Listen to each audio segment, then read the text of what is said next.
यही जवान है जो कश्मीर से लेकर कन्याकुमारी तक और कच्छ से लेकर किबुथु तक हमारी दूर सुदूर फैली हुई सीमाओं को सुरक्षित रखते हैं। कि हमारी लड़ाई समाप्त नहीं हुई। ये सभी खतरे हमारे सामने चुनौती बनकर खड़े हैं।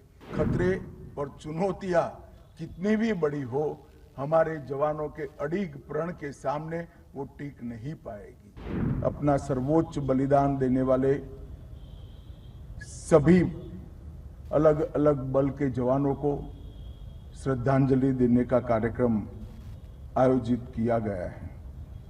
मेरे लिए सौभाग्य की बात है कि आज मैं यहां पर रहकर वो अमर जवानों के बलिदान की भावना को पुष्पांजलि करने का, श्रद्धांजलि देने का मुझे मौका मिला है।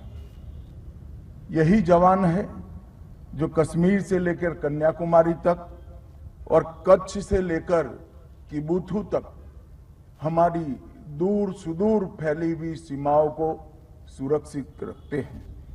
यही जवान है जो दिन हो या रात, उत्सव हो या आपदा, तपती गर्मी हो, बारिश हो या शीतलहर, हम सभी की सुरक्षा के लिए अपनी ड्यूटी पर तैनात रहते हैं। -50 डिग्री टेम्परेचर से लेकर +50 डिग्री टेम्परेचर तक सीमाओं पर अड़िग रहकर देश की सीमाओं की सुरक्षा करते हैं। आज मैं राष्ट्रीय पुलिस स्मारक पर इन वीर सपूतों को नमन करता हूं और उन्होंने जो सर्वोच्च बलिदान दिया है, उनके परिजनों को भी श्रद्धापूर्वक प्रणाम कर कर मैं इनकी श्रद्धांजलि को जनता के सामने रखने का काम करता हूं। भाइयों बहनों, ये जो पुलिस स्मारक की मध्य में एक अड़िग शिला दिखाई पड़ती है, वो शिला हमारे जवानों के कर्तव्य पर चलने के अड़िग फैसले का प्रतीक, हमारे जवानों की प्रखर देशभक्ति का भी प्रतीक है और हमारे जवानों की देशभक्ति से प्रेरित होकर सर्वोच्च बलिदान देने की उत्कंठा का भी प्रतीक। हम सभी जानते हैं कि आज के दिन ही 1959 में सीआरपीएफ के 10 जवानों ने चीन की सेना का डटकर मुकाबला करते हुए अपने प्राणों की आहुति दी है। इसीलिए इस दिन को पुलिस स्मृति दिन के रूप में हम सब मनाते हैं।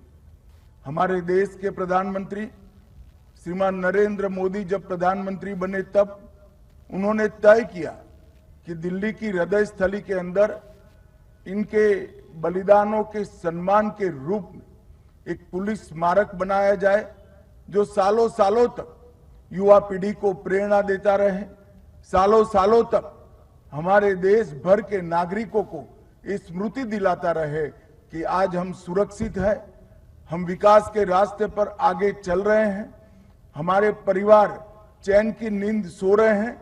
इसके पीछे ये हजारों बलिदानियों का सर्वोच्च बलिदान है।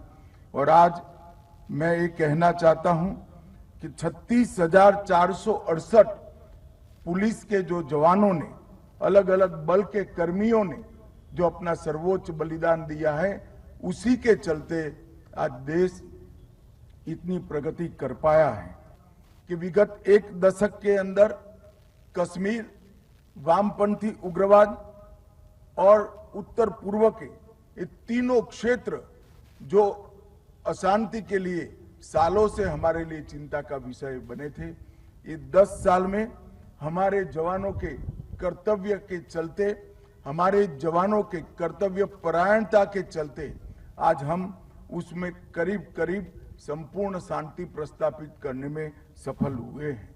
मगर आज मैं ये भी कहना चाहता हूं कि हमारी लड़ाई समाप्त नहीं हुई। ड्रोन की उभरती हुई चुनौती, नारकोटिक्स का कारोबार, साइबर अपराध, एआई का उपयोग कर अनेक प्रकार की अशांति फैलाने का प्रयोग, धार्मिक भावनाओं को उकसाने के षड्यंत्र, घुसपैठ, अवैध हथियार की तस्करी और आतंकवाद, ये सभी खतरे हमारे सामने चुनौती बनकर खड़े हैं। परंतु मैं आज यहां से देश की जनता को आश्वस्त करना चाहता हूं, खतरे और चुनौतियां कितनी भी बड़ी हो, हमारे जवानों के अडिग प्रण के सामने वो टिक नहीं पाएगी। देश सुरक्षित रहेगा, आगे बढ़ता रहेगा और अपने लक्ष्यों को प्राप्त कर रहेगा। 2047 में भारत पूर्ण विकसित राष्ट्र हो, ये स्वप्न हमारे प्रधानमंत्री जी ने जो देश की जनता के सामने रखा है, इसको सिद्ध करने के लिए हमारे देश भर के पुलिसकर्मी दृढ़ निश्चयित हैं और अपने पथ पर चलने के लिए अडिग निश्चय के साथ खड़े हुए हैं। आज देश का हर एक नागरिक अपनी चार दीवारी के अंदर चैन से सोता है, इसका मूल कारण हमारे जवानों की ये अडिग।